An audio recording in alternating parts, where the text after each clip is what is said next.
देवरिया में हुई दिल दहलाने वाली वारदात के मामले में 14 लोगों को हिरासत में लिया गया है। वहीं गृह सचिव ने किसी भी दोषी को बख्शे नहीं जाने की बात कही है। घटना सोमवार सुबह रुद्रपुर तहसील के फतेहपुर गांव की।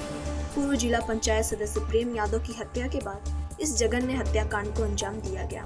पूरा मामला दो परिवार प्रेम यादव और सत्य प्रकाश दुबे से जुड़ा हुआ है। दो जातियों का होने के कारण गांव और आसपास जबरदस्त तनाव है।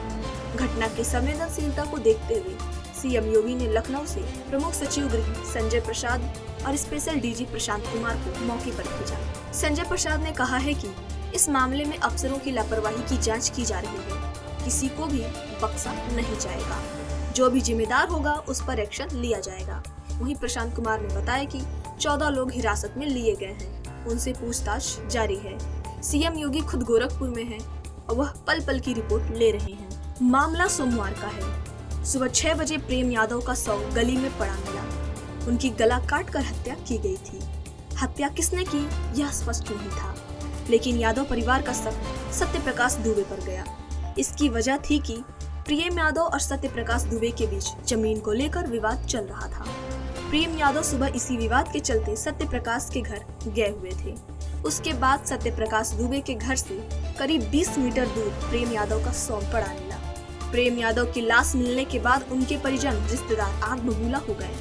20-25 की संख्या में यादव कुनबे के लोग हाथ में लाठियां, बंदूक, गड़ासा लेकर सत्य प्रकाश के घर पहुंच गए। प्रत्यक्षदर्शियों के मुताबिक गुस्साई भीड़ को आता देख सत्य प्रकाश ने घर का दरवाजा बंद कर लिया।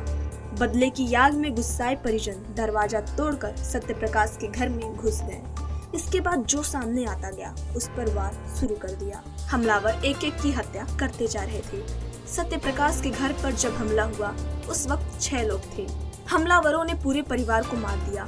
सिर्फ 8 साल का बच्चा अनमोल जिंदा बचा है। उसकी हालत गंभीर है। सीएम के आदेश पर प्रमुख सचिव गृह संजय प्रसाद और स्पेशल डीजी प्रशांत कुमार घटना स्थल पर पहुंच गए। उन्होंने अधिकारियों को बुलवाया और आसपास के लोगों से पूछताछ की। ग्रामीणों के मुताबिक हमलावर भसी हो चुके थे। उन्होंने बच्चों, महिलाओं और बच्चियों तक को भी नहीं बख्शा। सबसे पहले सत्य प्रकाश दुबे ने हमलावरों को रोकने की कोशिश की तो उनको गोली मारी। उन पर गड़ासे से वार किए। सत्य प्रकाश को बचाने आई उनकी पत्नी किरण पर भी हमलावर टूट पड़े। उनका गला काट दिया। इससे मौके पर ही उनकी मौत हो गई। इसके बाद हमलावरों ने सत्य प्रकाश की बेटी सोनाली उम्र 18 वर्ष को गोली मारी और चाकू से वार किए और उसकी भी मौके पर मौत हो गई। इसके बाद 10 साल की बेटी नंदनी और 15 साल के बेटे गांधी को भी मार डाला। सबसे आखिरी में 8 साल के बेटे अनमोल पर हमला किया। उस पर भी कई वार किए और उसे मरा समझकर छोड़ गए। हालांकि जब पुलिस मौके पर पहुंची तो उसकी सांसें चल रही थी। उसे गोरखपुर मेडिकल कॉलेज भेजा गया। उनके पहले ये घटना हुई और उसके बाद उसके रिएक्शन में दूसरी घटना को अंजाम दिया गया, जिसमें कुल अभी तक 6 लोगों की डेथ हुई है।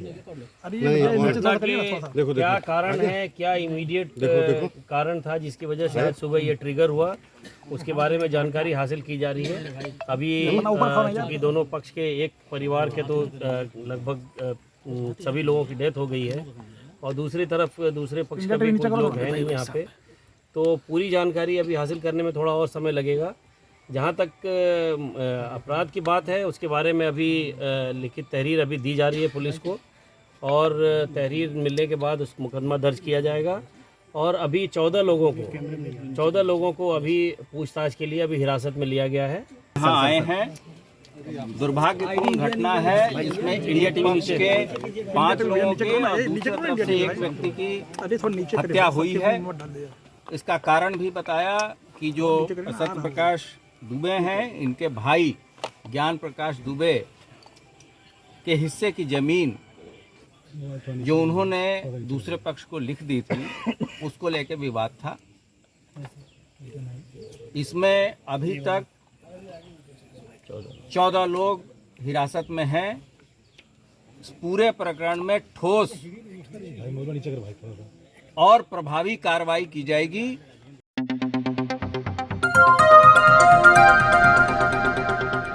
बजाओ जरा झूम के बजाओ, बजाओ बजाओ जरा झूम के बजाओ।